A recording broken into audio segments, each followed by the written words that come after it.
Bismillahirrahmanirrahim. Est-ce que tu sais pourquoi Allah a utilisé les mots el-fahisha et el-farsha de façon différente dans le Coran et pourquoi tant de gens pensent encore que le prophète avait des dizaines de femmes alors que c'est faux et pourquoi certains mélangent encore la sunna et le hadith comme s'ils étaient identiques. Aujourd'hui, on va décortiquer ça ensemble, sans blabla, sans légende, juste le livre d'Allah premièrement. Quelle est la différence entre le farsha et le farsha? Dans le Coran, chaque mot est choisi avec soin. Et là, ce n'est pas juste une nuance grammaticale, c'est une ligne rouge. Allah dit dans la sourate Al-Araf, verset 33, Qul innama harrama rabbi al-fawahish.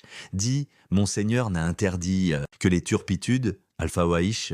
Ici, le mot est clair, haram. Al-fahisha est interdite par Dieu. C'est un crime grave, une turpitude absolue, comme le zina, adultère. Wala takrabu zina. Innahu kana fahishat. N'approchez pas la fornication, c'est une turpitude. Sourate Al-Isra, V32. Mais dans d'autres versets, Allah ne parle pas de fahisha, il parle de fasha. Et là, c'est une autre histoire. Dans la sourate An-Nahl, verset 90, il dit « Inna Allah ya'muru bil-adl, wal-ihsan, wa yanha 'anil fahsha » Certes, Allah ordonne la justice et interdit la turpitude, fasha. Mais pourquoi ici, ce n'est pas haram, mais seulement interdit? Parce que le farsha, c'est une chose en soi permise, mais commise dans un mauvais contexte. Par exemple, une relation sexuelle avec ta femme est totalement permise. Mais si tu la fais dans la rue, en public, c'est une facha, une atteinte aux mœurs publiques. Tu vois la nuance? El farsha est interdite dans tous les cas. El farsha est un comportement déplacé, un manque de pudeur, même s'il part d'une chose permise. Et c'est pour cela que le diable ne pousse pas forcément à l'adultère directement, mais commence par t'entraîner doucement. À ignorer les bonnes mœurs, le diable vous promet la pauvreté et vous ordonne la turpitude.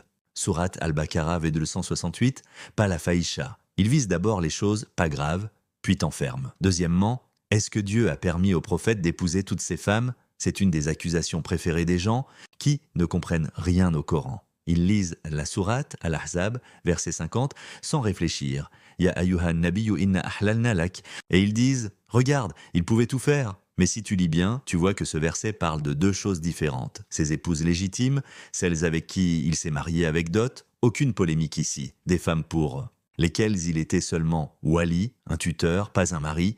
Et la preuve que c'était limité, elle est juste deux versets plus loin, la yahil ou la kanisa ou minbard, il ne t'est plus permis de prendre d'autres femmes après celle-ci. Al-Ahzab V152. Donc non, Allah n'a pas permis au prophète tout ce qu'il voulait. Il l'a même restreint.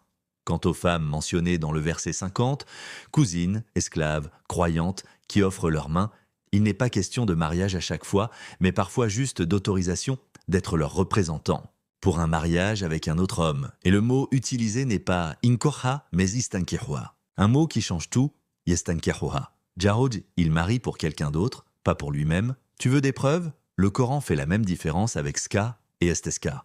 Moussa a satisfait la soif des filles de Chouaïb, Seka, mais a demandé l'eau à Allah pour son peuple, esteska. C'est une autre action. Troisièmement, quelle est la vraie différence entre sunna et hadith? C'est là où tout le monde se mélange. La sunna, c'est la pratique du prophète retransmise par le comportement collectif comme prier vers la Kaaba, jeûner Ramadan, faire le hajj à des dates précises. Mais le hadith, ce sont des récits rapportés par des hommes, souvent des siècles plus tard, avec des chaînes, des variants, des versions contradictoires. Et pourtant, certains disent, mais le hadith est un deuxième wahi, révélation. Alors, répondons simplement, in huwa illa wahyun yuha. Ce n'est dû qu'une révélation inspirée. Sourate An-Najm Veblash 4. Oui, mais ce verset parle du Coran, pas de Bukhari, pas de Muslim, pas d'Al-Nasa'i et Da. Allah ne dit jamais « Otirun Nabi », mais toujours « Otirullah wa Otirur Rasoul », parce que le Rasoul transmet le message.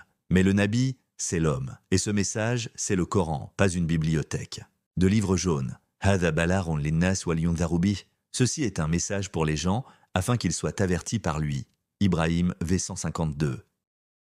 Enfin, de pourquoi tout ça est si important? Parce que beaucoup de gens, sans le savoir, répètent des choses que Allah n'a jamais dites. Wa an taqulu ala Allahi ma la ta'lamun. Et dire sur Allah ce que vous ne savez pas. Al-Araf V33, et Allah a prévenu ceux qui suivent ces traditions aveuglément, fa inna lilladhina zalamu dhanuban mithla dhanubi ashabihim.